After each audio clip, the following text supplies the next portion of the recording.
Aujourd'hui, mon exposé reprendra très largement mon dernier petit livre, paru en mois de juin dans la collection Tracts Gallimard, qui s'appelle Poutine, historien en chef.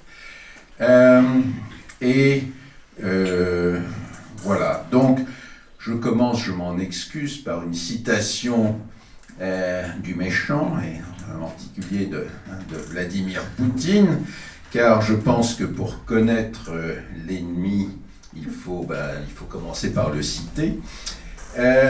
Donc, j'ai pris la décision de mener une opération militaire spéciale. Son but est de protéger les personnes qui ont été soumises à des abus, un génocide par le régime de Kiev depuis 8 ans. À cette fin, nous chercherons à démilitariser et à dénazifier l'Ukraine. Le 24 février dernier, donc l'opinion mondiale découvre, même s'il y avait beaucoup de signes avant, mais en tout cas découvre de manière claire, avec stupeur, cette extraordinaire falsification formulée en des termes que l'on croyait définitivement appartenir à un lointain passé et agrémentée de la sinistre mais classique rhétorique de l'accusation en miroir, par laquelle la victime est accusée d'un acte que s'apprête à commettre l'agresseur. L'accusation en miroir, chose classique, utilisée par tous les grands dictateurs. Pour Hitler, évidemment, c'était l'Allemagne qui était menacée par la juiverie mondiale.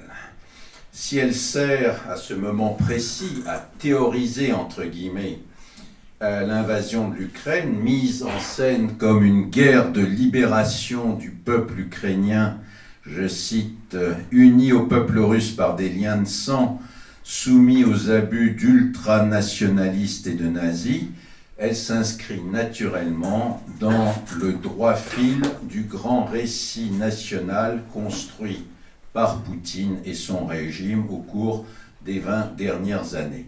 Un récit qui fait de la victoire de l'URSS dans la Grande Guerre patriotique le fondement de l'identité nationale et de l'antinazisme, une sorte d'ADN du peuple russe.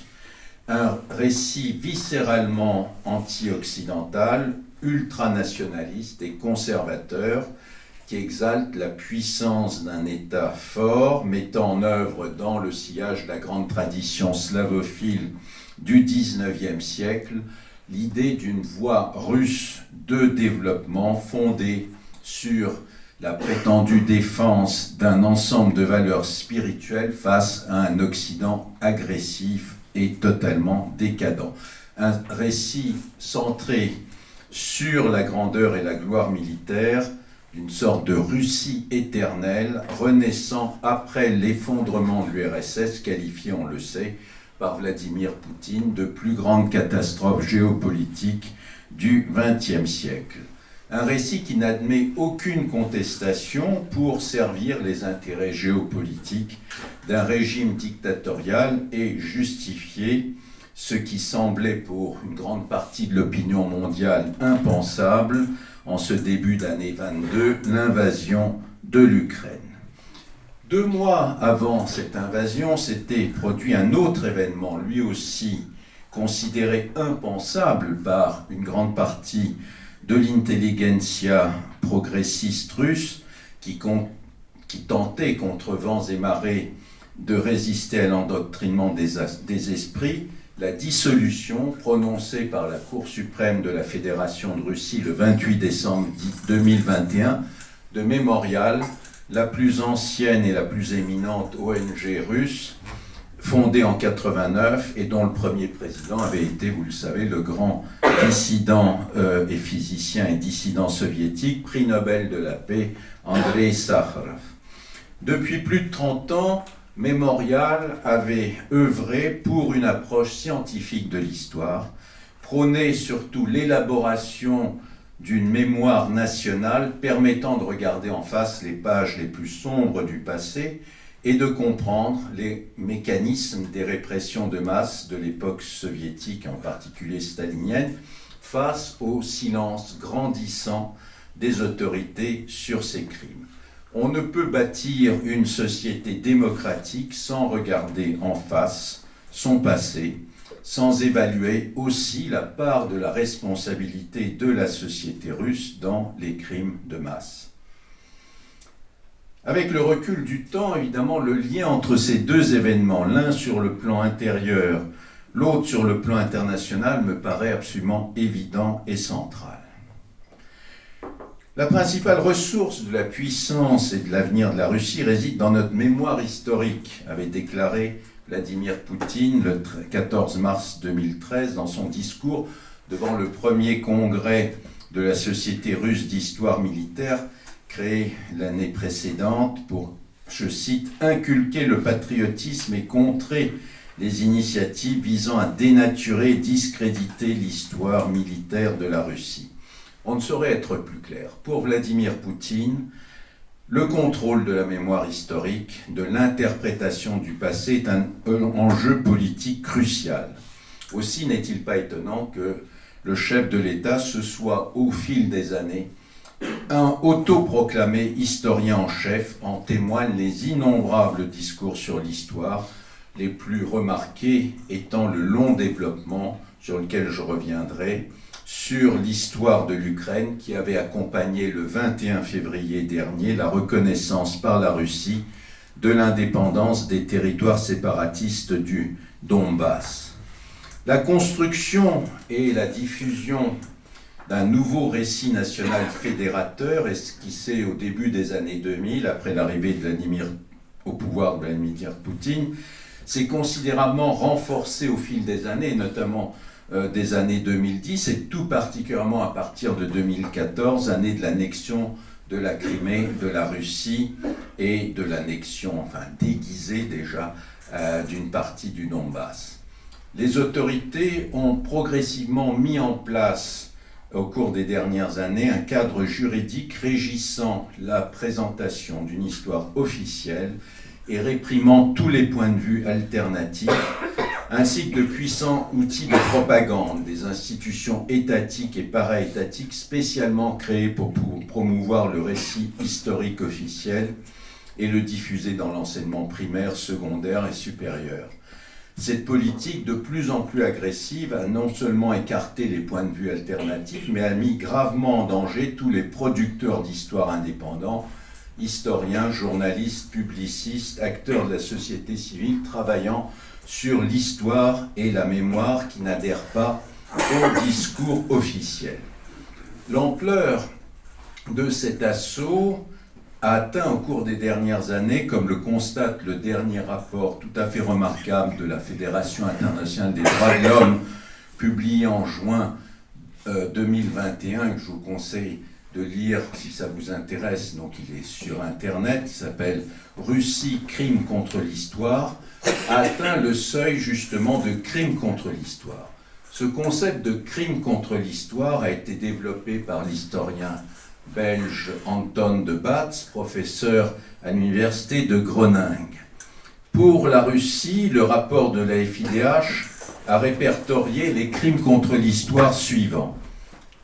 Promulgation de lois répressives supprimant la liberté d'expression sur les questions historiques, pratique de censure, refus d'accès aux archives, poursuites judiciaires, campagne publique de dénigrement et d'intimidation à l'encontre des acteurs indépendants de la société civile, destruction des monuments commémoratifs érigés par les acteurs de la société civile ou les ONG pour perpétuer la mémoire des crimes de masse commis pendant la période soviétique. Toutefois, il faut le signaler, le nouveau récit national poutinien, construit donc au cours des 2 dernières décennies, n'a pas été uniquement imposé d'en haut par des mesures autoritaires incluant des atteintes de plus en plus graves aux droits humains. Il a incontestablement répondu aux attentes d'une société profondément désorientée qui avait perdu tous ses repères à la suite de l'effondrement du système soviétique, un système prétendument fondé sur les lois de l'histoire. Alors, pour comprendre la genèse, le développement et le succès, assurément, du nouveau récit national auquel adhère aujourd'hui, malheureusement, la grande majorité de la population russe, Selon les derniers sondages du Centre d'études de l'opinion le plus indépendant, le Centre Levada, environ 75% de la population interrogée ayant répondu aux questions posées adhère globalement au récit national proposé par le régime et approuve encore aujourd'hui l'opération dite militaire spéciale et ses objectifs. Il nous faut évidemment revenir une trentaine d'années en arrière. Et d'abord à la période tout à fait extraordinaire de libération de l'histoire, de dévoilement du passé occulté durant des décennies, qu'a été évidemment la perestroïka, la glasnost et le début des années 90, juste après l'implosion de l'URSS. C'est d'ailleurs en 89 que naît l'association Mémorial. Dès sa création, cette association connaît un immense succès dans le climat propice à la redécouverte du passé, notamment de la face criminelle cachée du stalinisme. Rapidement, Mémorial fédère des centaines de filiales locales dans tout le pays, animées par des passionnés d'histoire, désireux de faire la lumière sur ce pan majeur si longtemps occulté de l'histoire d'un pays, où durant la période stalinienne, je le répète, environ 1 adulte sur 6 a connu le camp ou la déportation, tandis que plus d'1 million de personnes étaient condamnées à mort et exécutées dans le plus grand secret. Soutenu par des personnalités de premier plan comme le grand dissident Andrei Sakharov, premier président de Mémorial, l'association organise le 30 octobre 89 son premier coup d'éclat, la première manifestation, une chaîne humaine autour du siège du KGB, place de la Loubianka à Moscou, en faveur de la réhabilitation pleine et entière des victimes des répressions politiques. Un an plus tard, le 30 octobre 90, Mémorial récidive en inaugurant toujours sur la même place le premier monument commémoratif aux victimes des répressions, la pierre des Solovki, un mégalithe rapporté de ces îles de la mer Blanche où avait débuté au fond le système des camps de travail forcé. L'effondrement de l'URSS en 1991 accélère la révision de la doxa soviétique en matière d'histoire, et après l'ouverture des immenses fonds d'archives de l'État soviétique et du Parti communiste, de formidables opportunités de recherche s'ouvrent enfin aux historiens tant russes qu'occidentaux. Mémorial joue d'ailleurs un rôle absolument essentiel dans la promulgation de 2 lois fondamentales pour la libération de l'histoire.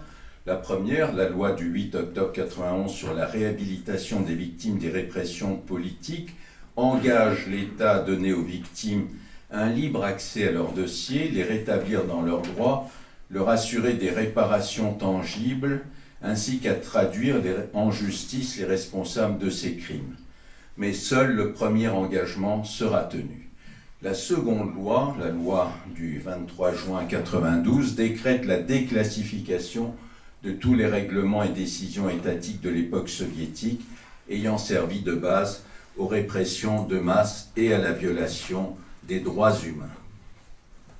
Les années 90-2000 sont marquées, on peut dire, par de formidables avancées dans l'historiographie de l'Union soviétique, mais aussi par une remarquable convergence, idée chère évidemment, vous le savez, à Andrei Sakharov, entre historiographie russe et occidentale.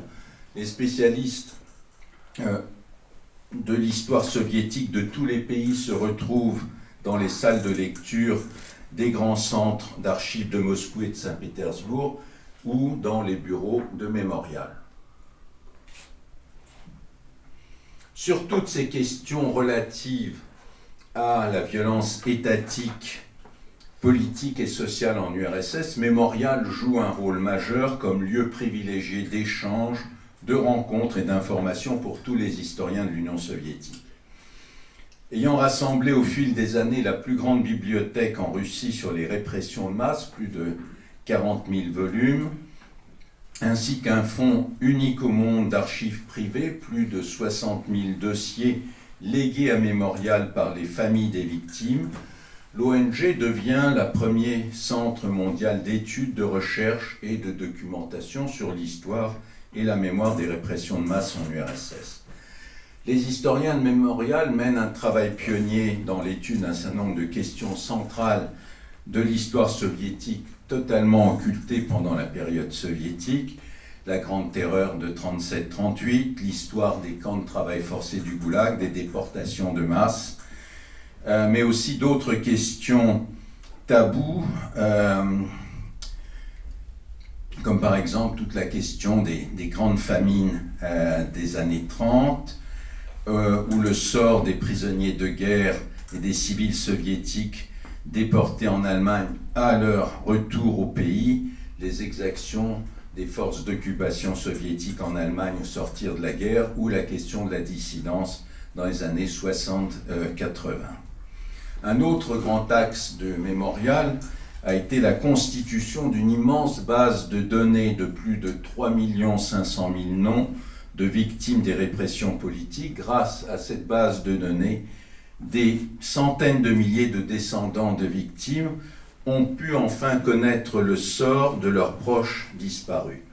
Cette base de données a été complétée par des fonds d'archives sonores constitués de milliers, même de dizaines de milliers de témoignages recueillis dès la fin des années 80 auprès des derniers survivants des camps du Goulag et des déportés, ainsi que par des collections d'objets, de vêtements, de dessins et de tableaux réalisés par les détenus tout juste libérés de camps ou d'exil, rassemblés dans le musée du Goulag, installé dans les locaux de l'association Mémorial à Moscou, locaux qui ont été, en avril dernier, confisqués par le pouvoir.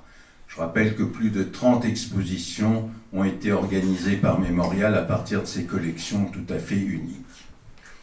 Par ailleurs, face à l'absence de toute politique étatique visant à sauvegarder les lieux de mémoire des répressions de masse, Mémorial a assuré cette fonction. Des centaines de mémoriaux, le plus simple, souvent modestes, ont été érigés par des militants et des activistes de l'ONG sur les lieux de détention et de massacres de masse, ou les cimetières de détenus et d'exilés, lieux que ces militants ont la plupart du temps découverts eux-mêmes au terme de patientes recherches, et des milliers de plaques mémorielles ont été posées sur les dernières adresses des disparus. Chaque année, je le rappelle, le 29 octobre, Mémorial organise également des lectures publiques par quiconque souhaite le faire, des listes des noms des victimes des répressions en un lieu symbolique, à Moscou par exemple, devant la pierre des Solovki, en face du siège du KGB. C'est l'action qui s'appelle le retour des noms, Возвращение имен. Très rapidement, néanmoins, malheureusement, dès les années 90, un constat s'impose. Publié avec des tirages limités, cantonné dans des milieux des spécialistes, les recherches historiques sur le stalinisme n'influencent plus le débat public comme au moment de la perestroïka. Le ressassement, entre guillemets, des crimes du stalinisme est massivement rejeté par une société qui veut définitivement tourner la page du communisme. Un fossé béant se creuse entre le discours savant et la mémoire publique, ce sens commun du passé qui se constitue dans une société désorientée, déboussolée, où l'exaltation libératrice de la seconde moitié des années 90 a laissé place, dans les années 90, à un syndrome d'humiliation engendré par la défaite du pays dans la guerre froide et l'effondrement de l'URSS en tant que puissance impériale. Tous ces bouleversements provoquent une profonde crise d'identité nationale aggravée par la terrible crise économique qui déferle sur la société russe, soumise à une thérapie de choc mise en œuvre sous la présidence de Boris Yeltsin par de jeunes économistes libéraux comme Igor Gaïdar, Anatoly Chubais, adeptes de l'école de Chicago. Sur quelle base donc reconstruire sur les ruines du communisme un nouveau récit national susceptible de donner fierté, confiance et espoir en l'avenir. Les responsables politiques aux commandes de la Russie au début des années 90 proposent de renouer le fil du temps brisé par la révolution bolchevique. Il suffit, disent-ils, de refermer la malheureuse parenthèse que 1917 avait ouverte dans la longue histoire du pays pour reprendre le chemin de la splendeur perdue. Le futur est donc dans une sorte de retour à un passé glorieux.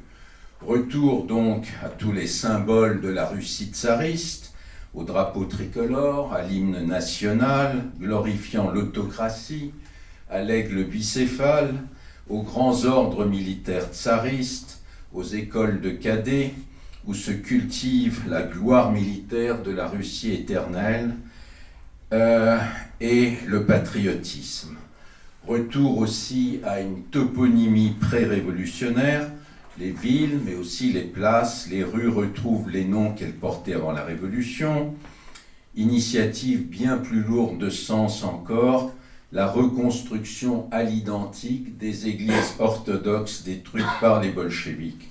La plus spectaculaire, évidemment, la reconstruction de l'immense cathédrale du Christ Sauveur de Moscou, édifiée à la fin du XIXe siècle comme symbole de l'alliance de l'autocratie et de l'orthodoxie, et dynamitée par les bolcheviks en 1931.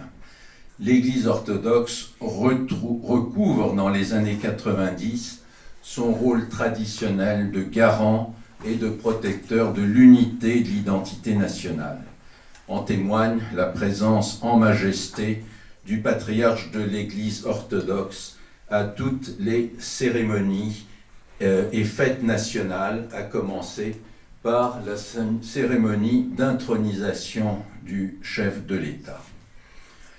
L'idéalisation de cette Russie éternelle tsariste atteint son apogée en 1998 avec la cérémonie solennelle à Saint-Pétersbourg de l'inhumation des restes du tsar Nicolas II et de sa famille en présence de Boris Yeltsin et du patriarche de l'Église orthodoxe, qui vient d'ailleurs de canoniser ce martyr de la foi. Au cours de la cérémonie, le président de la Fédération de Russie fait acte de repentir public, assumant la culpabilité au nom du pays pour la mort du tsar et de sa famille innocente massacrée sur ordre de Lénine. Mais pour la majorité des Russes, cette année 98 est d'abord et avant tout celle du pic de la récession économique qui frappe le pays depuis une décennie. En août 98, le gouvernement annonce une nouvelle dévaluation du rouble et un défaut de l'État russe sur sa dette. La thérapie de choc menée par les économistes libéraux est un cuisant échec qui mène à un appauvrissement sans précédent de la population. Le modèle occidental de développement débouche donc sur une catastrophe économique et sociale et est massivement rejetée. Par réaction, la nostalgie pour la période soviétique et en particulier pour la période brejnevienne gagne les esprits et toutes les enquêtes d'opinion montrent le refus de la société de rejeter en bloc l'héritage soviétique et de survaloriser le passé tsariste. Une rectification donc du récit national s'impose, c'est elle qui sera menée par Vladimir Poutine qui, en 2000, succède à Boris Yeltsin à la tête de l'État. Alors le nouveau récit national que va promouvoir le régime poutinien propose un étonnant syncrétisme entre passé tsariste et l'expérience soviétique, une expérience débarrassée de tous ces oripeaux communistes, une expérience décommunisée. Alors la réconciliation entre ces deux périodes, a priori antagonistes, se fait autour de la glorification d'une grande Russie éternelle et d'un État fort, capable de défendre le pays contre les puissances étrangères toujours menaçantes. Inscrite dans la longue durée de la lutte de la Russie contre tous ses agresseurs, la Grande Guerre patriotique devient, dans sa dimension épique, l'apothéose de toute l'histoire russe, la clé de voûte du nouveau récit national. La victoire de 1945, dont le prix terrifiant, près de 26 millions de morts, dont 16 millions de civils, n'a d'ailleurs été rendu public qu'au début des années 90, justifie et efface la violence de la collectivisation des forces et des campagnes, de l'industrialisation à marche forcée, des répressions de masse, des camps de travail du goulag qui, selon le nouveau récit, auraient contribué à la mise en valeur des richesses naturelles dans les régions les plus inhospitalières du pays. L'image globalement positive, et même de plus en plus positive, des années du stalinisme contraste dans cette construction avec l'image négative de la Révolution de 17, prolongée par une terrible guerre civile, moment de profonde division et d'affaiblissement de la nation. Lénine et les bolcheviks restent donc fermement condamnés. Mais leur principale faute, souligne Vladimir Poutine dans un discours étonnant de 2012, c'est d'avoir détourné la Russie de sa marche vers Ce n'est pas d'avoir détourné uniquement la Russie de sa marche triomphante vers quelques modernités à l'occidentale. C'est d'avoir capitulé en 1918 devant les Allemands et signé la paix humiliante de Brest-Litovsk qui amputait la Russie soviétique de vastes territoires conquis au fil des siècles par les tsars russes. Notre pays, je cite cet étonnant discours de Poutine, notre pays a perdu la guerre face au pays qui avait lui-même perdu la guerre, l'Allemagne. Une situation unique dans l'histoire de l'humanité. C'est le résultat de la trahison de ceux qui gouvernaient alors le pays. Mais les bolcheviks ont expié leur faute plus tard, durant la Grande Guerre patriotique. Extraordinaire argumentation. La victoire dans la Grande Guerre patriotique a racheté donc la faute de la Révolution. Le message est clair. Staline a racheté la faute de Lénine en restaurant les valeurs du patriotisme rejetées, bafouées par la révolution bolchevique de 17. Il a redonné à la Russie sa grandeur impériale et a conduit le pays à la victoire de 1945 et à son statut de superpuissance. Staline doit être célébré non en tant qu'héritier de la Révolution, que meilleur disciple de Lénine, comme il aimait se proclamer, mais comme restaurateur de la puissance de la Grande Russie et d'un État fort. Dans le nouveau récit national mis en place dans les années 2000-2010, l'accent est mis de plus en plus fortement sur la spécificité d'une sorte de voie russe de développement. Je cite encore Poutine, « Pour avancer avec succès, pour sauvegarder notre identité nationale originale, nous devons renforcer les liens avec les temps passés, nous devons nous tourner vers nos traditions, nos sources, notre patrimoine spirituel et culturel unique au monde. » L'affirmation de cette voie russe, au fond, n'a rien d'original.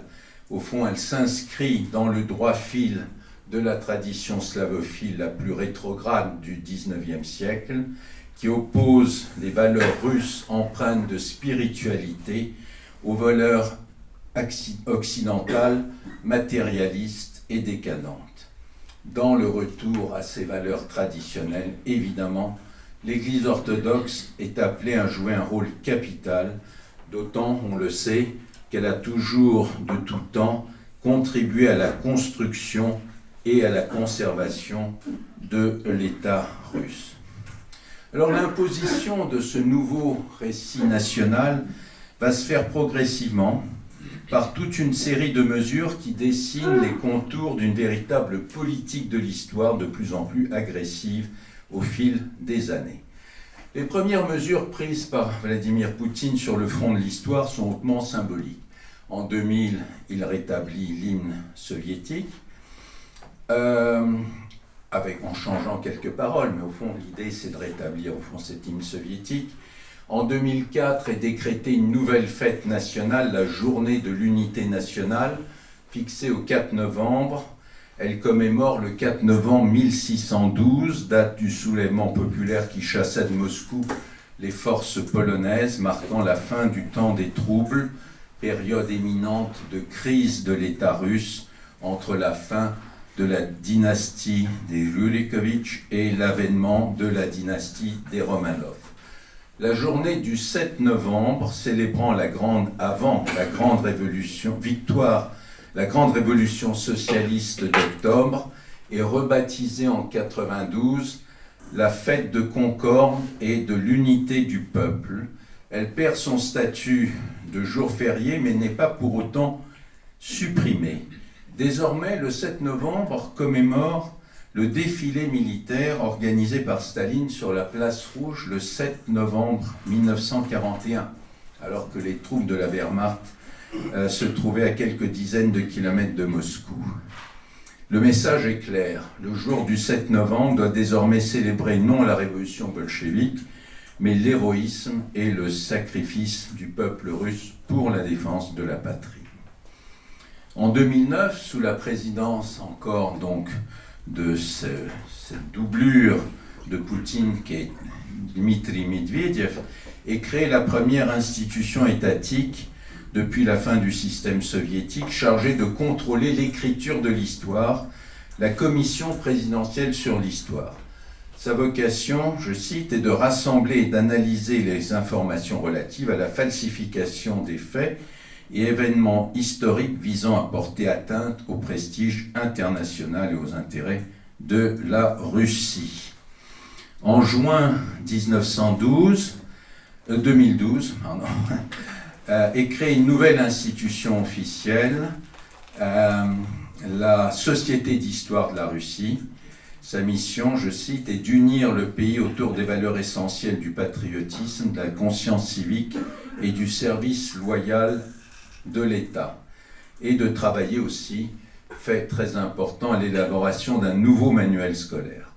Pour Vladimir Poutine, est réélu à la tête de l'État à la suite de l'intermède Medvedev en 2012, je cite Poutine, il n'est pas normal qu'il existe 65 manuels d'histoire. Les manuels d'histoire doivent exprimer une perspective unique et un point de vue officiel.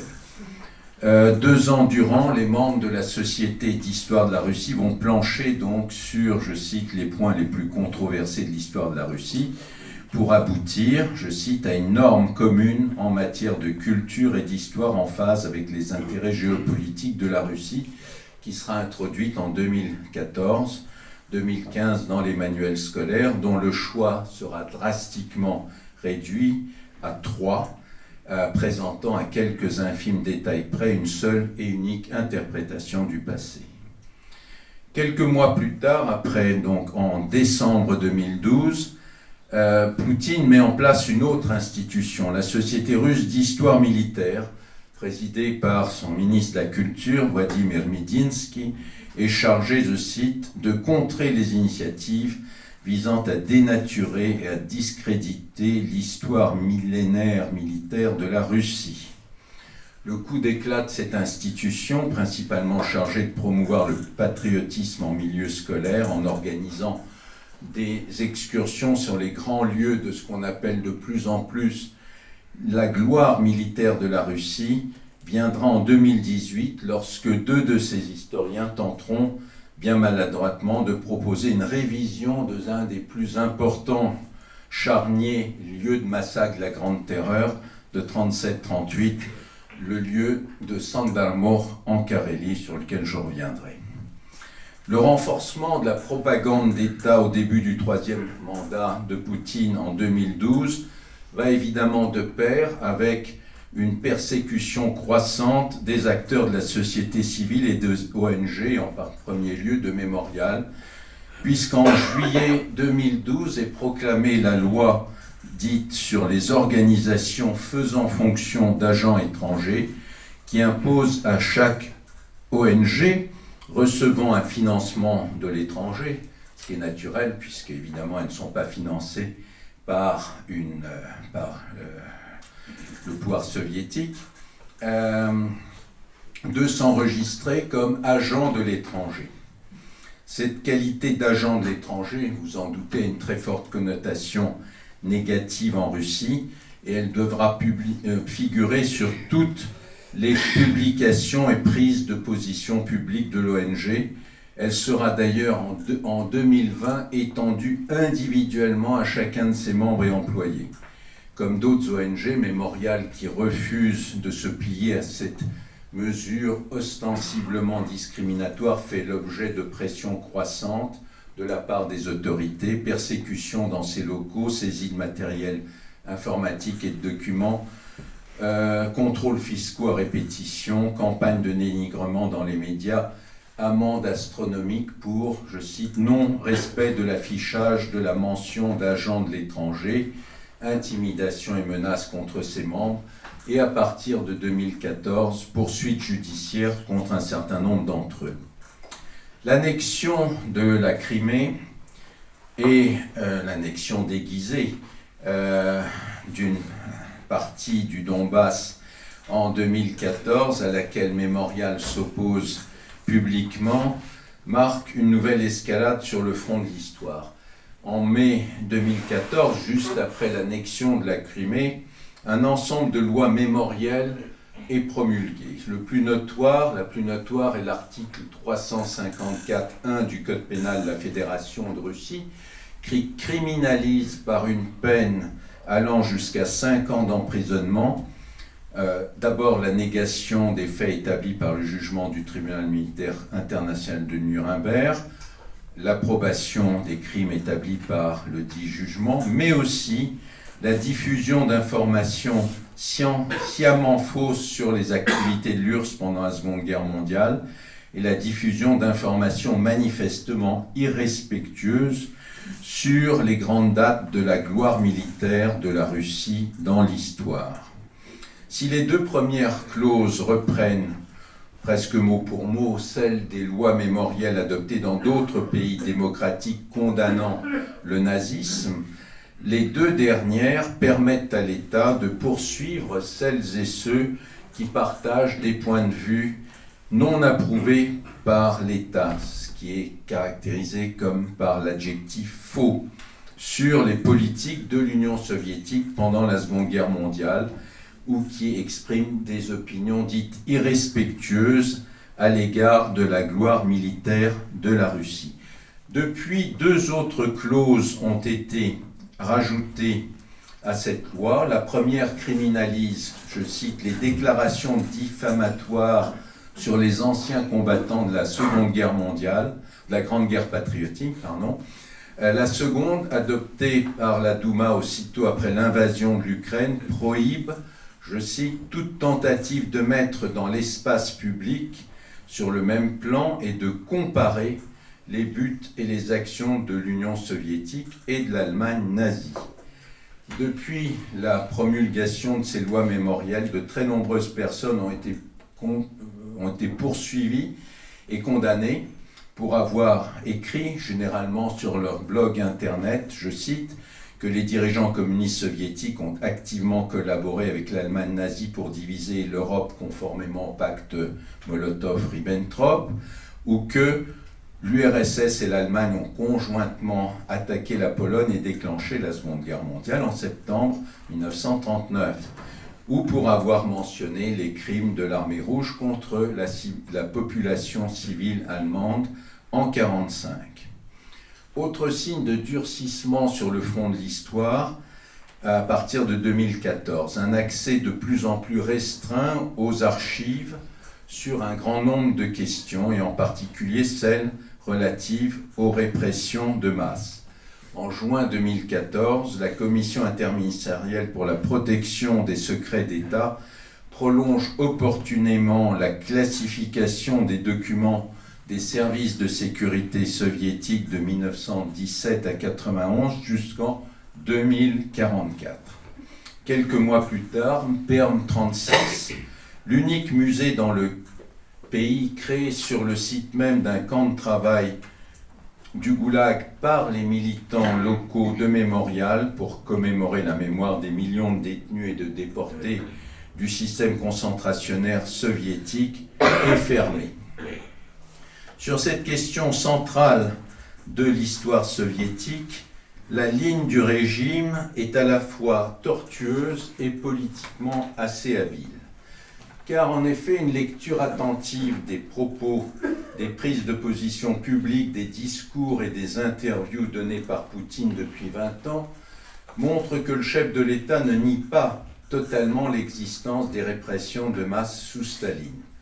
Dans l'interview fleuve qu'il donne notamment au réalisateur américain Oliver Stone en 2017, après avoir vanté les mérites de Staline, je cite, une figure historique complexe produit de son époque, qui a transformé notre pays agraire attardé en grande puissance industrielle moderne, Vladimir Poutine reconnaît néanmoins que, je cite, ces réalisations grandioses ont coûté trop cher. Il y a eu des répressions, c'est un fait. Mais agit-il aussitôt, il ne faut jamais oublier que la diabolisation de Staline est un des principaux angles d'attaque de l'Occident contre la Russie et l'Union soviétique. En 2015, en effet, un important musée du Goulag est ouvert à Moscou grâce à des fonds publics de la mairie de Moscou et du gouvernement.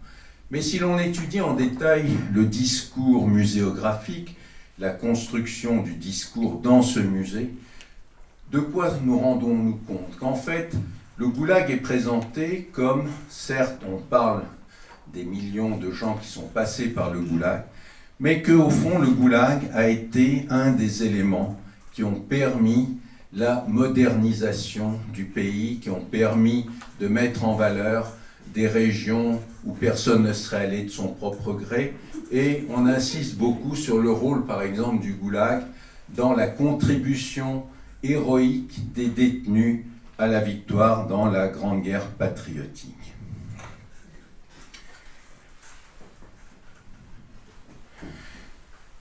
Le régime donne une petite part à la part sombre de l'histoire soviétique. Mais il cherche surtout, en ce faisant, à encadrer et à contrôler tout discours, toute initiative de la société civile sur ces sujets. Les crimes du passé sont totalement désincarnés. Aucune enquête approfondie sur les crimes d'État de l'époque soviétique n'est diligentée. Aucune information ne filtre sur l'identité des responsables de ces crimes de masse, les archives du FSB étant durablement fermées. Aucune instruction judiciaire n'est ouverte à l'encontre de ces responsables. Les victimes aussi sont désincarnées, puisque rien n'est entrepris pour les identifier, aider les familles à retrouver les dépouilles de leurs proches ou octroyer une réparation symbolique ou matérielle aux survivants. Ainsi, les crimes de masse de l'époque soviétique apparaissent comme une sorte de catastrophe naturelle dont personne, et surtout pas l'État, ne porte la responsabilité. La place donnée dans les manuels scolaires aux répressions de masse soviétiques n'a cessé de diminuer au fil des années. Alors que dans les manuels, par exemple, de terminale des années 90, une vingtaine de pages leur étaient consacrées. Dans les derniers manuels édités depuis 2014, elles n'occupent plus qu'entre 1 et 2 pages au total sur un manuel de 300 pages. Comme le montrent d'ailleurs les derniers sondages réalisés par le Centre Levad, reconnu pour être le plus indépendant des centres russes de l'opinion publique, le quasi-effacement des pages sombres de l'histoire soviétique a été efficace puisque la moitié des 18-24 ans dit n'avoir jamais entendu parler des répressions staliniennes. Plus globalement, aujourd'hui, 70% des Russes jugent positif le rôle de Staline dans l'histoire du pays, contre 14% qui jugent son rôle négatif, à comparer avec au début des années 2000, où ils étaient plus de 45% à juger son rôle négatif. En 2016, un nouveau pas est franchi dans la lutte contre toutes les déviances à la ligne officielle en matière d'histoire. 2 sujets apparaissent notamment comme des lignes rouges à ne pas franchir. D'abord, le dévoilement de l'identité des responsables des répressions de masse, et plus encore la moindre contestation du récit officiel sur la Grande Guerre patriotique.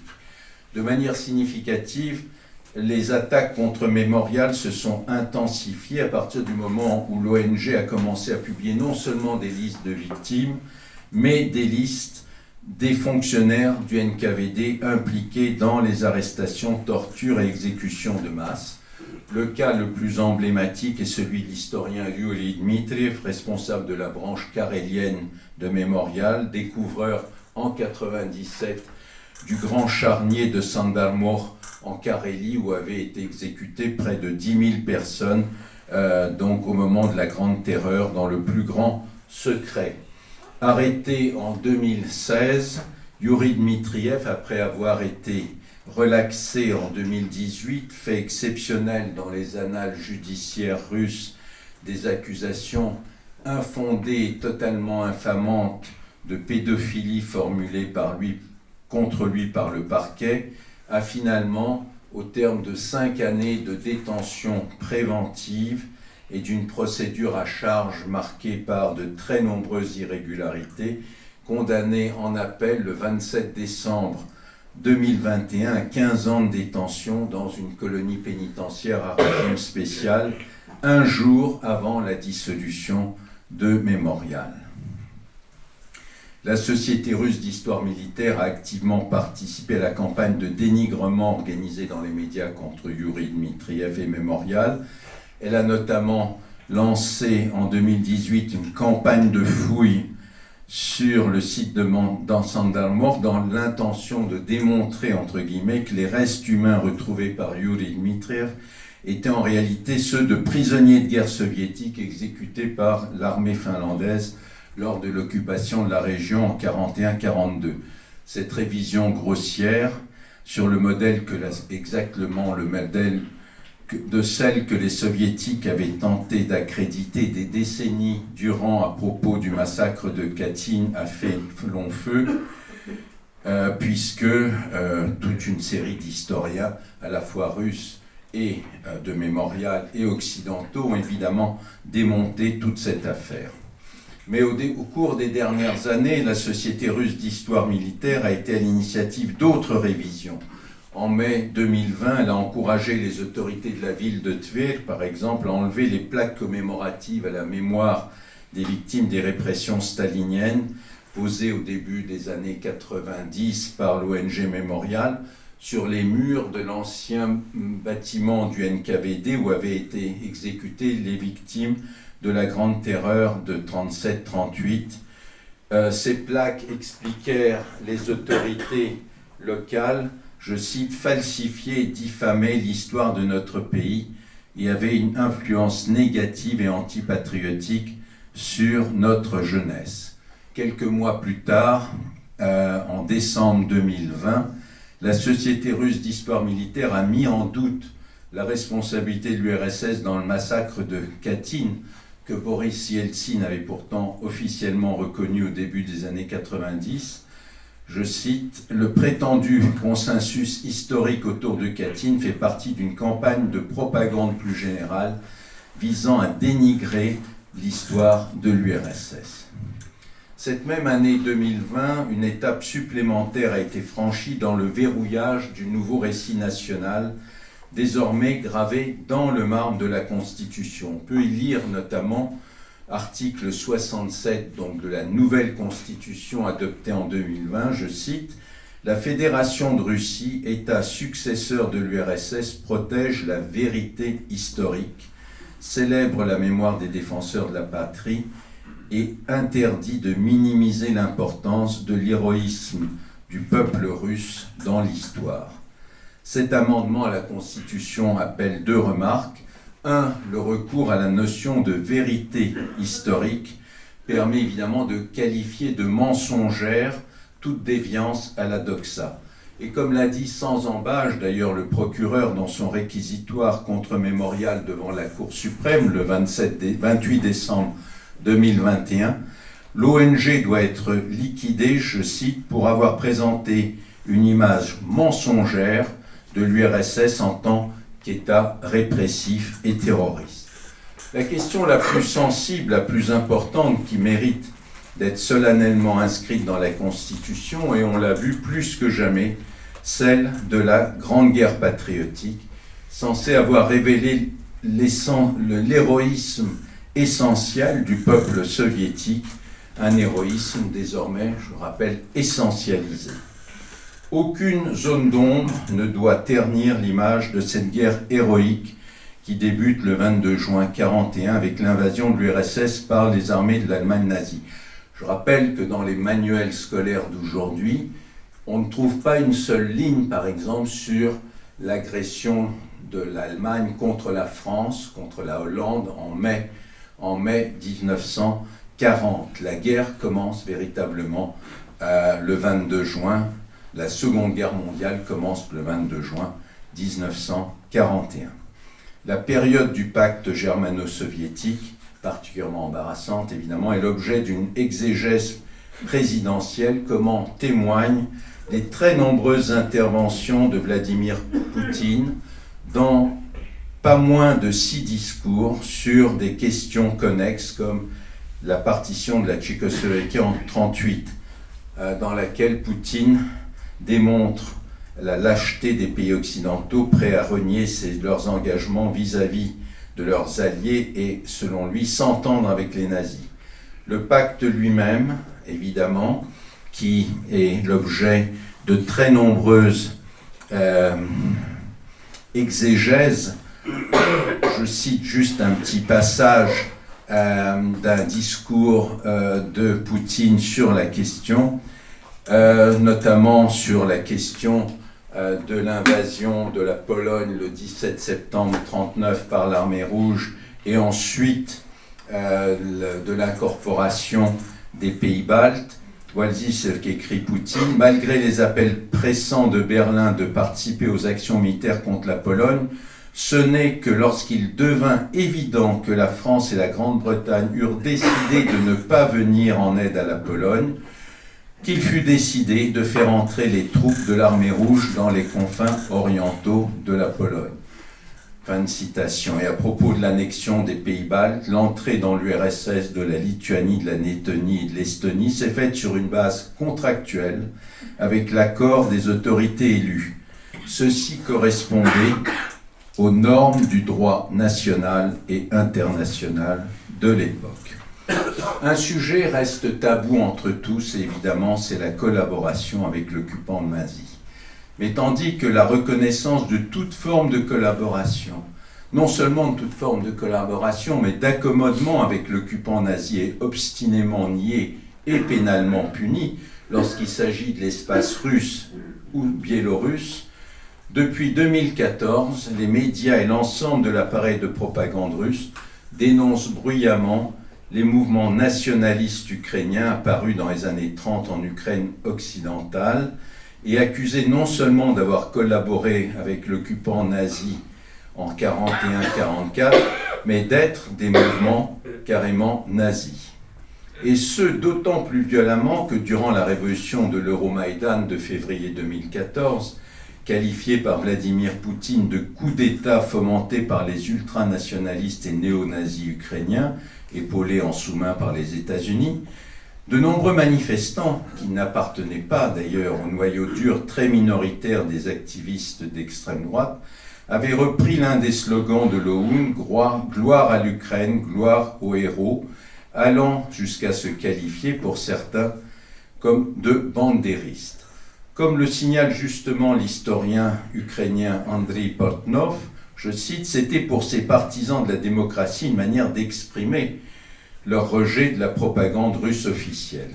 Toutefois, en utilisant un contre-cliché propagandiste alors qu'elles ignoraient presque toutes des opinions politiques et des méthodes de Bandera, qui étaient aux antipodes des idéaux démocratiques du mouvement de l'Euromaïdan, ces personnes sont tombées dans un piège idéologique, celui qui permet aujourd'hui à Vladimir Poutine d'affirmer qu'une partie des Ukrainiens, qualifiés depuis des années dans tous les médias russes d'oukr-fascistes et des fascistes ukrainiens, seraient prêts à entreprendre un génocide de la minorité russe d'Ukraine. Les nouvelles lois mémorielles adoptées par le Parlement ukrainien en avril 2015 en réponse aux lois mémorielles russes, ont été perçues par le régime de Vladimir Poutine comme une véritable provocation. Je rappelle que ces lois stipulent notamment la destruction des monuments commémoratifs de l'époque soviétique, l'ouverture des archives des services de sécurité soviétiques, la prohibition de la négation du caractère également criminel des régimes fascistes et communistes, la criminalisation de l'utilisation des symboles fascistes et communistes, ainsi que la perpétuation de la mémoire de la victoire sur le nazisme en Europe dans la Seconde Guerre mondiale 1939-1945, l'accent étant mis non sur la victoire uniquement de l'URSS, mais bien de l'ensemble des Alliés. En réalité, la guerre mémorielle entre l'Ukraine et la Russie a débuté bien avant la révolution de l'Euromaïdan et l'annexion de la Crimée par la Russie en 2014. Comme en Russie, la période post-communiste s'est ouverte dans l'Ukraine désormais indépendante sur une remise en question radicale des valeurs du régime communiste et de la mémoire historique institutionnalisée des décennies durant par le régime soviétique. On le sait, toute collectivité en cours de reconstruction identitaire redéfinit la mémoire collective et nationale dans laquelle elle s'enracine, revoit son passé en y choisissant des faits qui vont asseoir le nouveau roman national. Dans la seconde moitié des années 90, et plus encore après la révolution orange de 2004, l'Ukraine a fait du Holodomor, la grande famine de 1932-1933, totalement occultée pendant toute la période soviétique, sans doute l'événement central de l'histoire de l'Ukraine au XXe siècle, à juste titre, et le fondement de la nouvelle identité ukrainienne post-soviétique. On sait qu'en 2006, le Parlement ukrainien a solennellement déclaré que le Holodomor était un génocide du peuple ukrainien perpétré par le régime stalinien, qualification aussitôt rejetée et dénoncée par la Russie comme une grossière provocation anti-russe.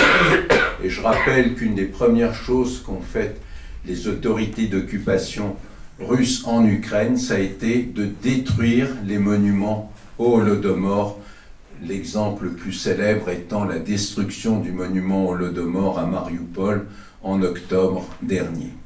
Cette guerre mémorielle est remontée ces dernières années dans un passé bien plus lointain encore, aux sources de la Rus de Kiev et en particulier de la figure tutélaire de son fondateur, Vladimir le Grand. Reprenant la trame classique du roman national russe formulé par les grands historiens russes du XIXe siècle, qui établit une continuité politique entre la Rus de Kiev, la principauté de Moscou et l'Empire russe, Vladimir Poutine a célébré lors de l'inauguration le 4 novembre 2016, jour de la fête nationale russe, d'un grand monument à Vladimir le Grand, érigé au centre de Moscou, près du Kremlin, je cite, « Ce prince entré pour toujours dans l'histoire comme rassembleur et défenseur des terres russes, ayant posé les bases d'un État fort, unifié et centralisé, réunissant des peuples, des langues et des religions dans la grande famille de la Russie. » Depuis 2014-2015, Poutine a multiplié les discours relatifs à l'histoire de l'Ukraine, une histoire revue et corrigée, centrée sur la négation de l'identité ukrainienne, sur la négation de la viabilité même d'un État ukrainien aux frontières mouvantes au gré de l'histoire.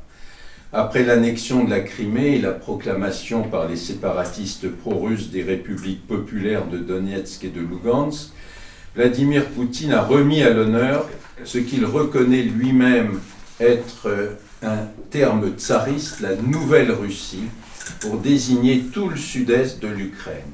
Il n'a de cesse de rappeler, je cite, que Kharkov, Donetsk, Lugansk, Kherson, Nikolaïev, Odessa ne faisaient pas partie de l'Ukraine sous les tsars.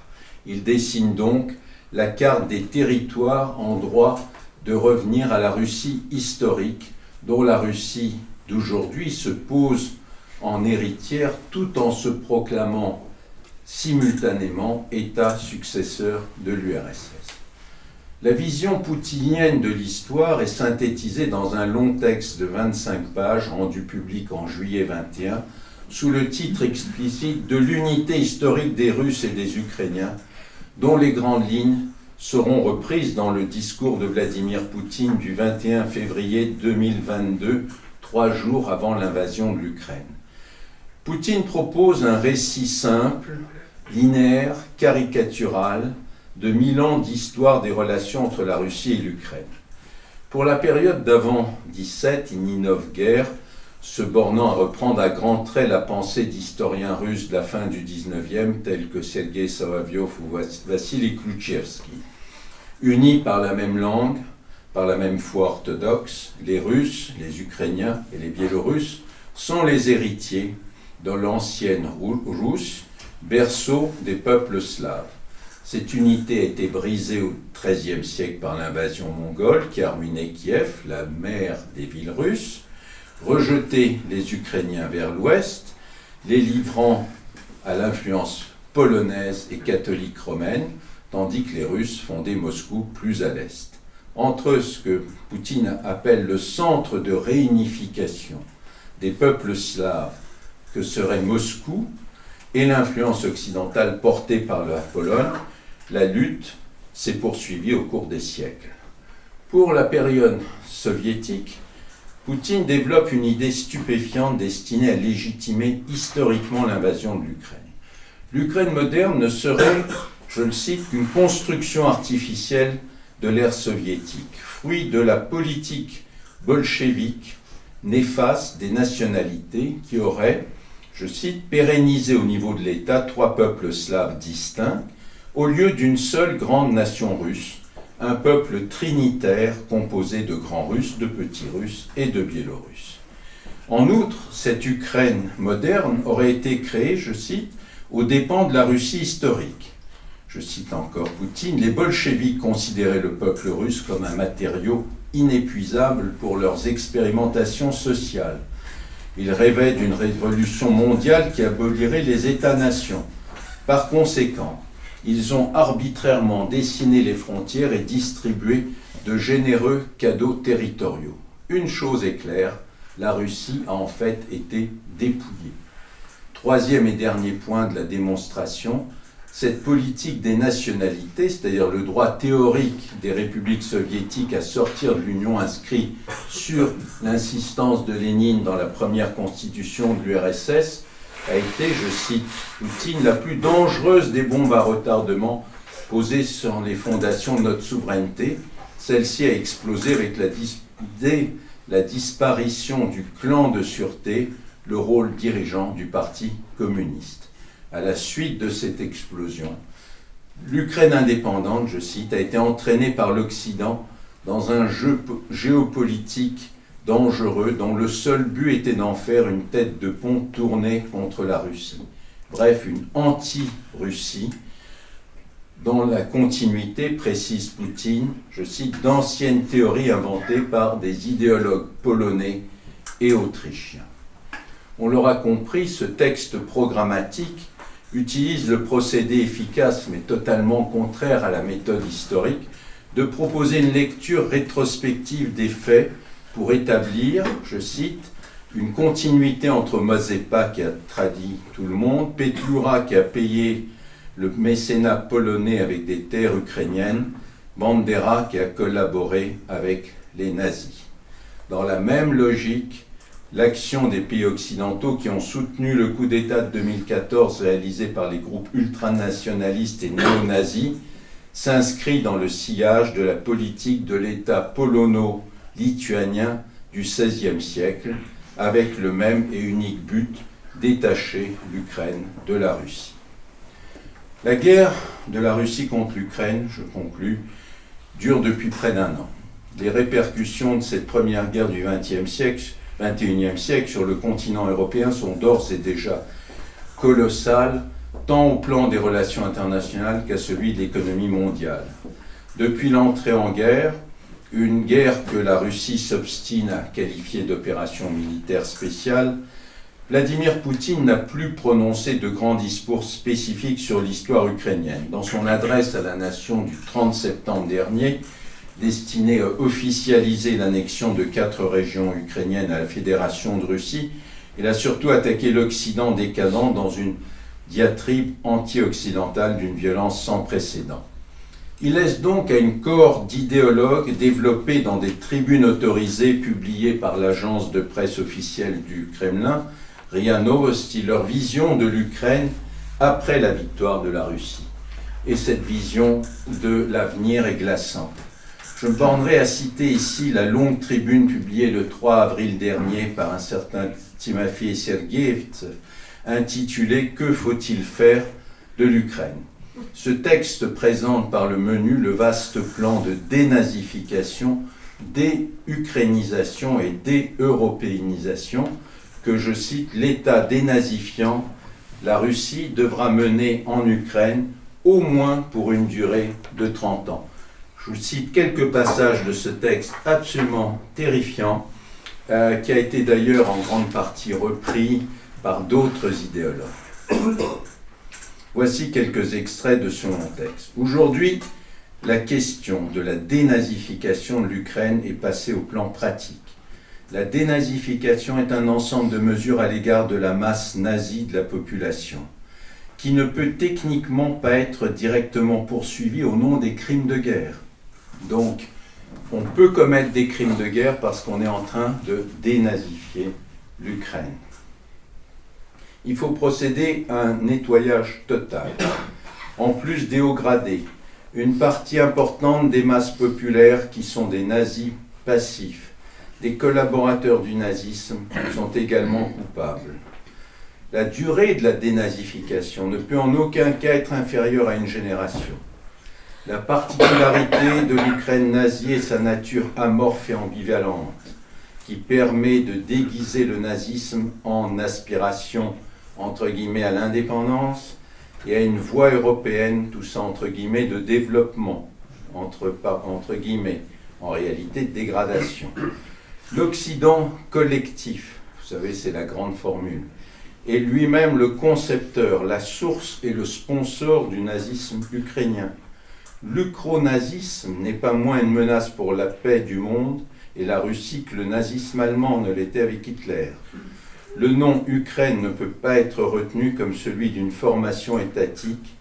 Celle-ci doit être entièrement dénazifiée sur un territoire libéré du joug nazi. La dénazification sera inévitablement une déukrainisation. La dénazification de l'Ukraine sera aussi son inévitable déeuropéanisation. Les dirigeants soviétiques promettaient à leur peuple l'avenir radieux du communisme. La seule perspective que l'historien en chef Poutine offre aux Russes et aux Ukrainiens est de rejouer la page glorieuse de 1945, ce nouvel avènement qui a remplacé l'ancien avènement d'octobre 17, en vainqueur pour les premiers, en vaincu pour les seconds. Je vous remercie de votre attention.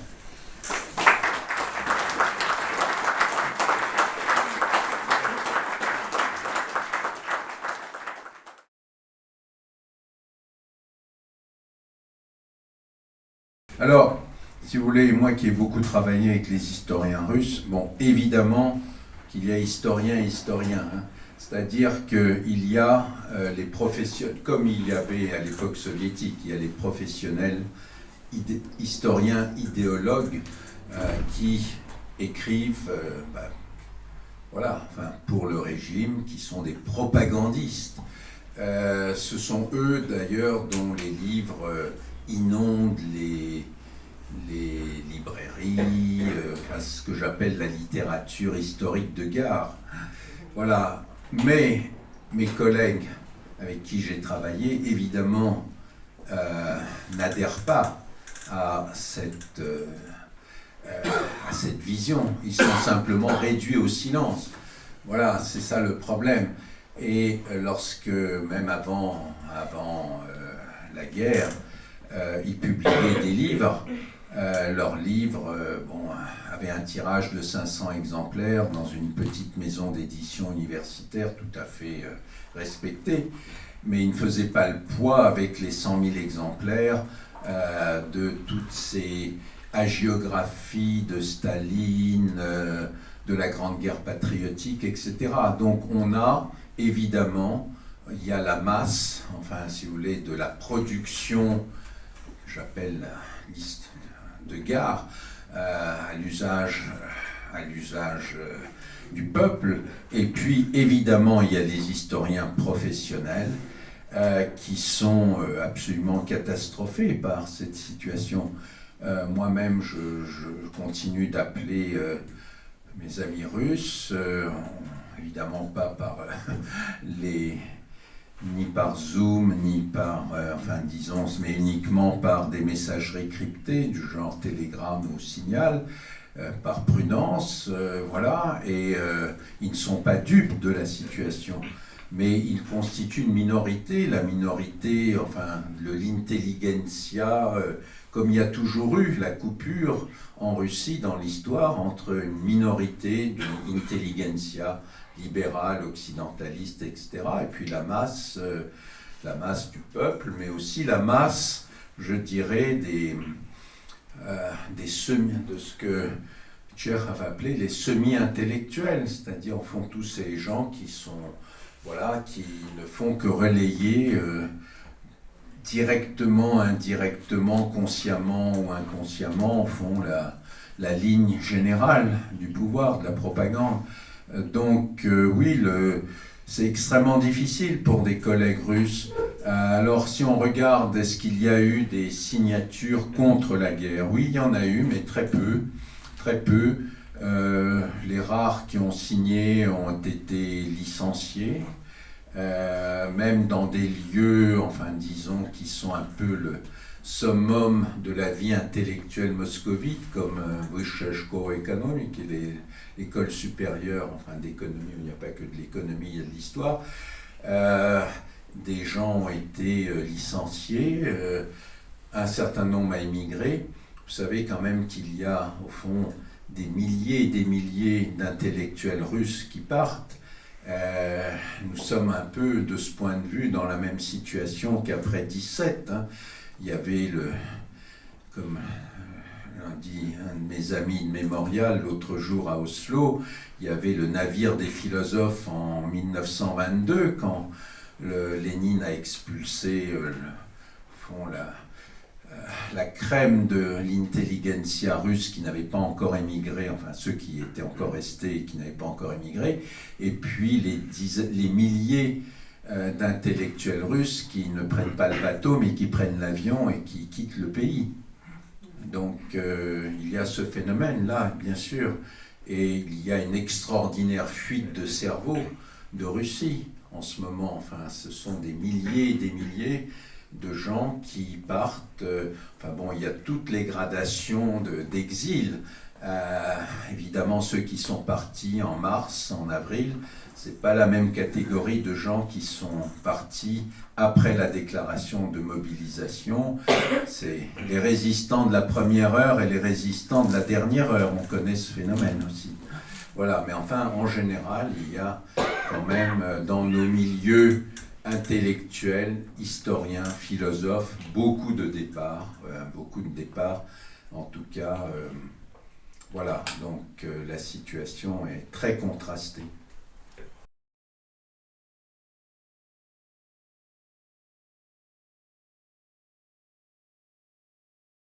D'ailleurs, malheureusement, l'intelligentsia russe a de tout temps été contaminée par ce que certains appelaient le chauvinisme grand-russien. Et donc, on peut le voir, enfin, disons, dans toute l'histoire, dans une très grande partie de l'histoire au fond de la culture russe, hein, à travers, y compris, un certain nombre de ses plus éminents représentants. Donc je suis, de ce point de vue, tout à fait... oui, je pense que c'est une vraie réflexion. Et vous avez tout à fait raison de remarquer le parallélisme. Hein. Par exemple, l'été 1917, avec l'émergence de la Rada, oui, il y a un étonnement et vraiment une sorte de sidération qu'il existe en effet... un peuple ukrainien, une intelligentsia ukrainienne, des revendications.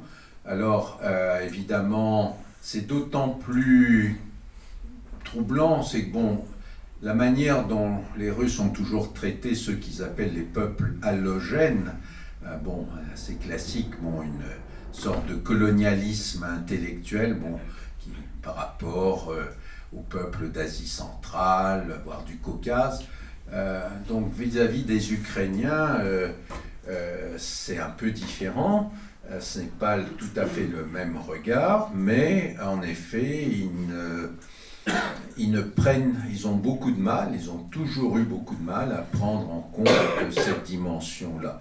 Alors, ce qui me fait plaisir, justement, c'est que lorsque, voilà, j'étais il y a 2-3 jours à Oslo, véritablement, dans les discussions entre la délégation mémoriale et la délégation ukrainienne et la délégation biélorusse, il y avait cette volonté nouvelle, en effet, de ne pas, enfin disons, de sortir de cette attitude.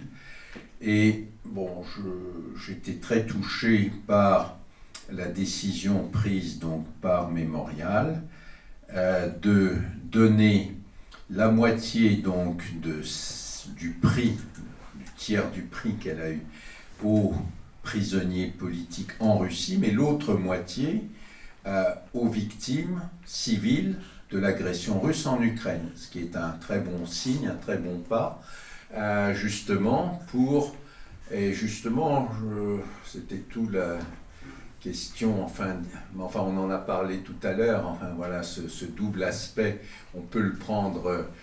Bon, la décision du comité Nobel de récompenser donc les sociétés civiles de ces trois pays pour montrer justement la nécessité d'une prise en compte des identités de chacun peut aussi, vous en avez parlé lors de notre échange là tout à l'heure, être prise pour une attitude un peu traditionnelle, hein,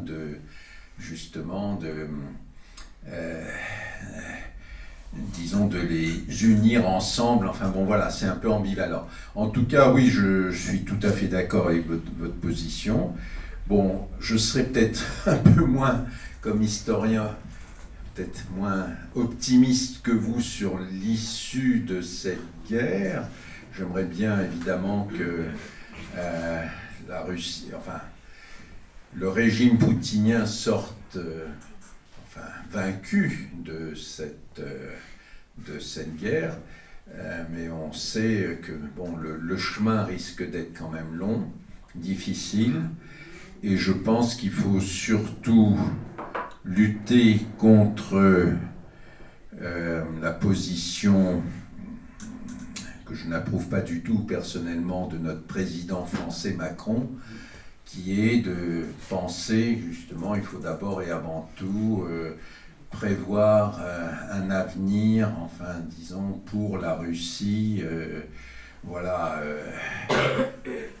si vous voulez, prendre en compte en priorité, on peut dire presque en priorité, l'avenir de la Russie dans toutes, si vous voulez, toutes ces décisions à venir. Je pense que ce n'est pas la bonne voie, mais je pense que ça sera de plus en plus la tentation d'un certain nombre de pays européens de vouloir finalement sortir à tout prix de cette guerre, y compris au prix d'un compromis avec ce régime avec lequel on ne peut pas faire de compromis.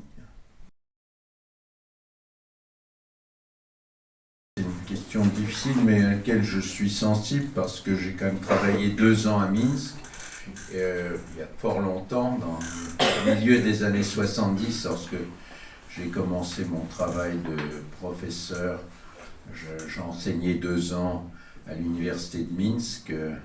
En lieu et place de mon service militaire, en France, on faisait à l'époque soit 16 mois de service militaire, soit 24 mois en coopération, ça s'appelait service national actif. Et bon, je l'ai fait à Minsk parce que voilà, ça m'intéressait de voir un peu ce qu'était cette République socialiste soviétique de Biélorussie.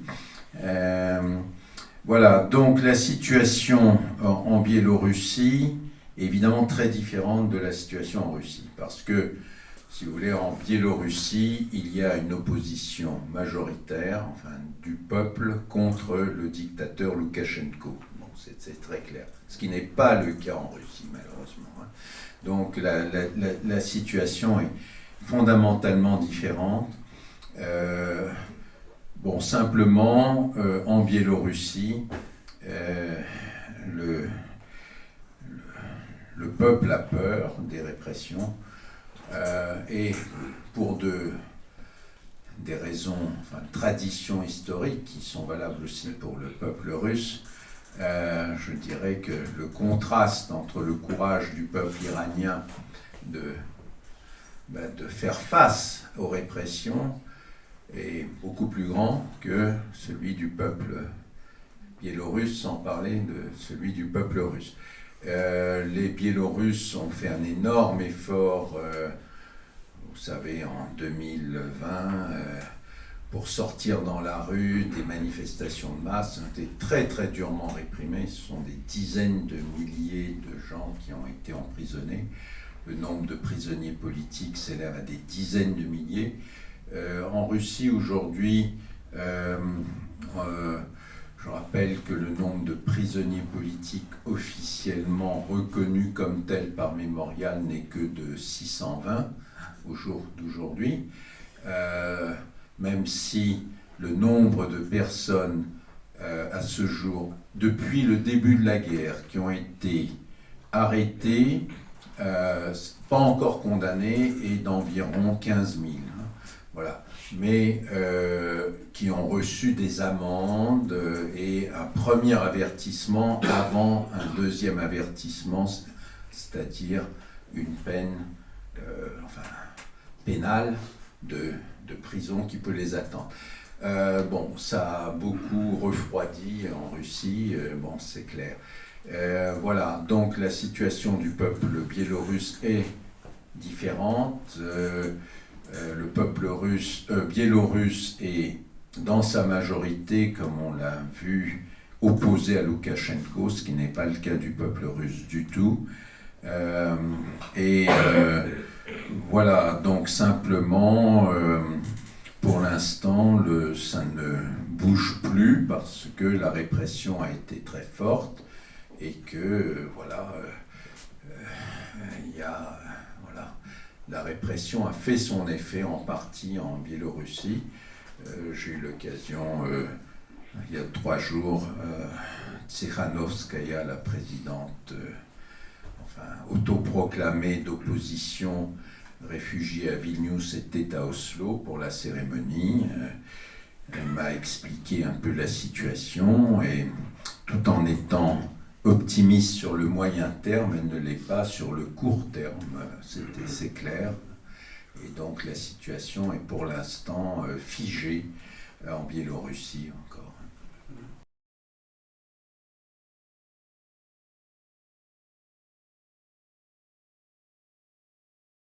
Bon, pour la dernière question, ça montre, disons, le côté, bon, malheureusement, schizophrénique de Dugin, hein, je pense. Enfin bon, c'est vrai que tout le monde était surpris par ses dernières sorties. Hein.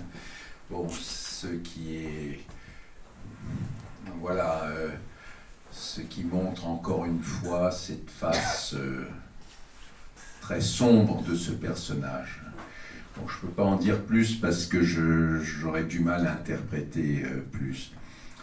Pour ce qui concerne, oui, le dernier combat de Lénine, comme l'a appelé l'historien, très bon historien Moshe Lewin, en parlant des derniers écrits de Lénine, hélas, des remords tardifs.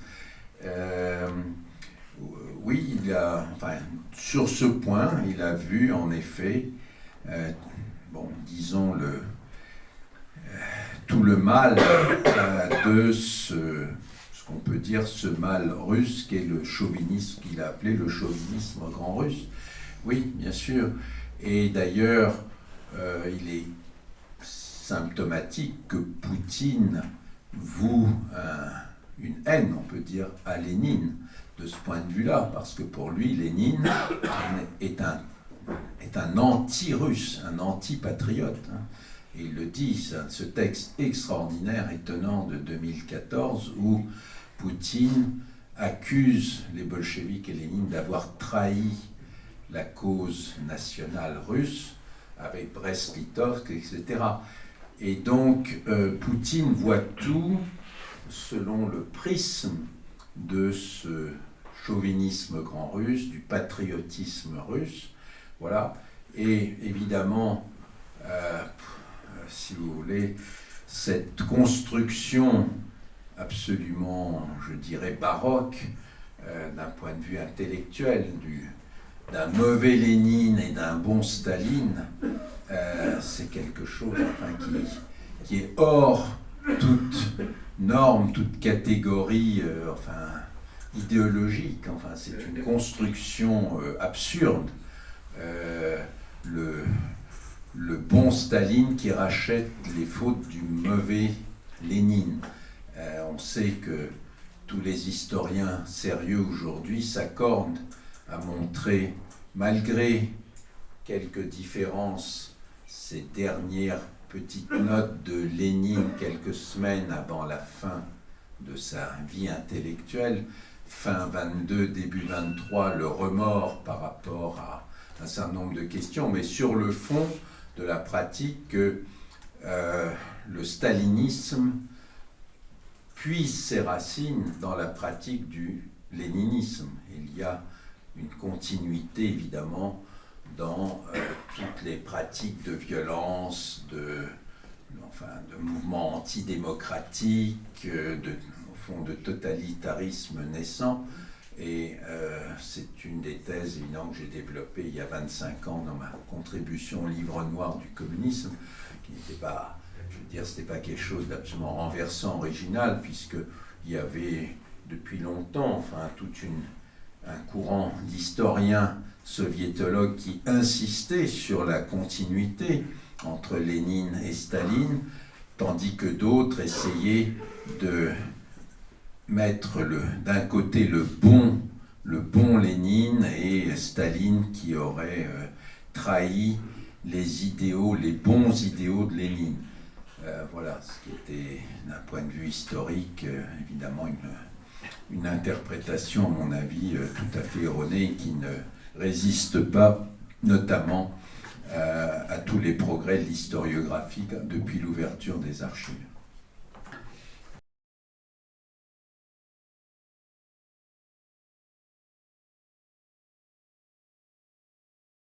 Oui, j'ai lu ce livre, bien sûr, très gros en plus, un pavé. Oui, vous avez tout à fait bien pointé là.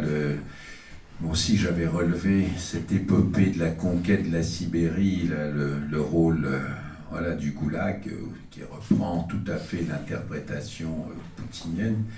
Aujourd'hui, le rôle de la guerre civile aussi. Oui, alors est-ce qu'il y a d'autres Oui, bien sûr, il y a, disons, moi je le remarque surtout parmi la nouvelle historiographie américaine. Mes jeunes collègues américains ont un peu tendance, c'est une tendance qu'on avait remarquée, à prendre à la lettre tout ce qui est écrit dans les archives, c'est-à-dire qu'ils ont un vrai problème critique sur les sources. D'abord, ils ignorent toute l'historiographie occidentale d'avant 91. S'il n'y a pas d'archives, ils ne jurent que par les archives.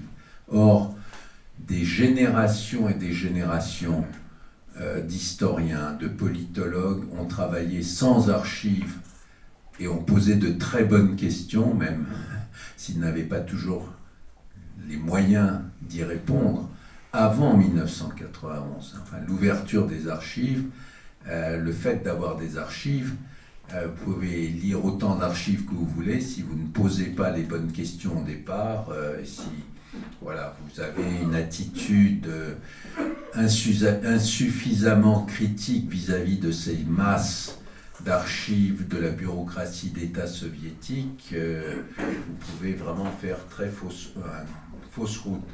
Et je trouve beaucoup de réflexions, enfin un peu pareilles, à cette idée, par exemple, que oui, le goulag, finalement, ça a beaucoup contribué au développement de l'Union soviétique.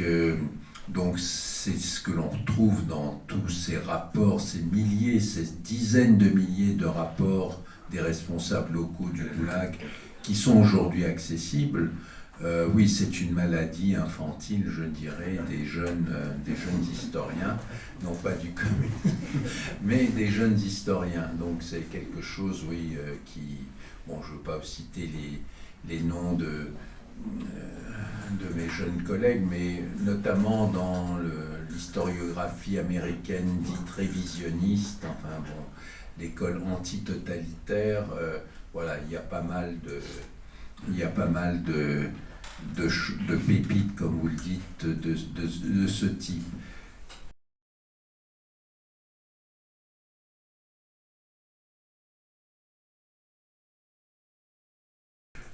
Je pense, enfin, bon, il y a un très bon livre de Michel Elchaninov, Dans la tête de Poutine, qui montre au fond, je pense que sa vision du monde est celle foncièrement d'un officier du KGB. Et donc, oui, je pense qu'il croit à ce qu'il dit. Bon, évidemment, et c'est ça qui est terrible, parce qu'au fond, je pense qu'il a perdu tout simplement le contact avec la réalité. Et c'est ça qui est évidemment, enfin, certain. Mais ça, c'est exactement le même problème qu'on pourrait se poser à propos de Hitler. Est-ce qu'il croyait en effet que les Juifs, la juiverie mondiale menaçait l'existence, au fond, des bons aryens allemands? Eh bien, les études les plus fouillées, la dernière génération des grands spécialistes du nazisme, et je pense en particulier à mon jeune collègue Christian Ingrao, qui étudie vraiment en profondeur la mentalité des dirigeants nazis, notamment issus de l'élite intellectuelle allemande. Et il a bien montré que oui, croire et détruire, il y avait une croyance nazie profondément racinée. Et donc, lorsque on fusillait, on tuait des enfants au-dessus des fosses, on les jetait en l'air, des enfants de 2-3 ans dans ces terribles Shoah par balles, notamment en Ukraine, on croyait effectivement, d'après les lettres envoyées par ces officiers des Einsatzgruppen, que en tuant le nourrisson, l'enfant juif de 2 ans, ils parvenaient, au fond, ils sauvaient leurs propres enfants. Et donc cette croyance était là, profonde, et je ne pense pas, voilà. Et si vous voulez, on peut imaginer que dans la tête, enfin, de Poutine, il est persuadé, au fond, oui, que la justesse, et qu'en effet, l'Ukraine est truffée de nazis prêts à faire un génocide des bons Russes d'Ukraine et du Donbass en particulier. Voilà. Et quand on lit la tribune de Sergei Evtsev, voilà, je pense que ce qu'il écrit, il le croit, hélas. Et c'est ça qui est terrible, parce qu'à partir de ce moment-là, voilà, tout est possible. Oui.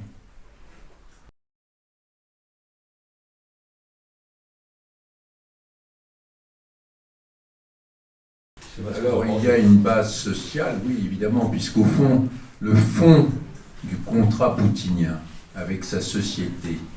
C'est, laissez-moi, je vous laisse vous enrichir, enfin, c'est-à-dire une certaine prospérité pour la classe moyenne, et vous me déléguez totalement les affaires politiques. Donc, oui, il y a un consensus qui s'est créé parce que, avec la rente pétrolière, avec la rente du gaz, avec tout ceci, moi qui vais en Russie depuis 30 ans chaque année, enfin, en tout cas jusqu'à mon expulsion en 2018, quand j'ai été expulsé, j'ai vu la création et la consolidation d'une réelle classe moyenne russe, relativement prospère, qui voyage, qui consomme. Et donc, tant qu'il n'y a pas de catastrophe économique, cette classe va soutenir évidemment le régime. Et donc, tout ce qu'on peut espérer, c'est qu'il y ait véritablement un effondrement économique qui fera que ce contrat tacite entre une grande partie de la classe moyenne, c'est-à-dire les classes cultivées des villes, enfin pas cultivées, des classes actives moyennes des grandes villes, soutient le régime. Ce qui est remarquable, et vous le savez, c'est que lorsqu'on regarde la répartition des pertes militaires russes, c'est que j'ai lu récemment un article qui a montré que en 8 mois de guerre, il n'y avait que 15 personnes de Moscou et de Saint-Pétersbourg qui sont morts officiellement, enfin, au titre des pertes, alors qu'il y a des milliers, voire des dizaines de milliers de toutes les régions déshéritées de Russie, en particulier toutes ces zones périphériques. Il faut bien comprendre que la chair à canon de l'armée russe, c'est des prisonniers, c'est juste que dans les prisons qu'on va chercher les gens, ce sont tous les pauvres malheureux, les laissés pour compte de cette société terriblement inégalitaire, terriblement dure, qui, n'ayant pas de moyens de subsistance, s'engagent dans l'armée pour percevoir une paye à peu près correcte. Et donc, les élites sont épargnées par la guerre. Les élites sont totalement, les enfants des élites sont épargnés par la guerre de cette classe moyenne. Tant qu'ils ne souffriront pas, tant qu'il n'y aura pas de conscription. Parce que ce n'était pas le cas avec l'Afghanistan. Des enfants des classes moyennes partaient en Afghanistan. Or, cette mobilisation partielle est quelque chose d'extrêmement malin d'un point de vue politique, parce que on rafle, au fond, on rafle essentiellement des gens qui n'appartiennent pas aux élites, enfin les enfants qui n'appartiennent pas aux élites, et il y a donc tout un calcul évidemment politique derrière. Donc le jour où la population russe, c'est-à-dire celle qui compte, les classes moyennes vont voir leur pouvoir d'achat s'effondrer, à partir de ce moment-là, peut-être qu'ils se poseront des questions. Mais malheureusement, on l'a vu, les sanctions jusqu'à présent, en tout cas sur le court terme, n'ont pas eu l'effet escompté. Et ça a été, je pense, une des...